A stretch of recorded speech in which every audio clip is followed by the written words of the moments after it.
शेवटचा वाडा. गावातल्या शाळेत शिकणारा गणेश रोज दुपारी घरी येता सायला एक प्रश्न विचारायचा. आई, आज खायला काय आहे?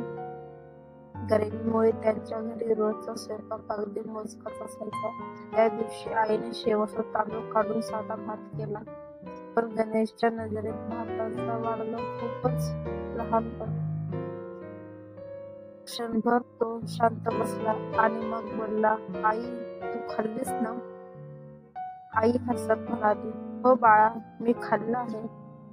पण गणेशला आईच्या आवाजातली पोकळी समजली. त्याने आपला वाडगा तिच्यासमोर ढकलत म्हणाला, आई, आज मला शाळेतच जास्त खायला मिळालं. हा तू घे. आई थोडी दचकल्यासारखी झाली. तिच्या डोळ्यात पाणी आले.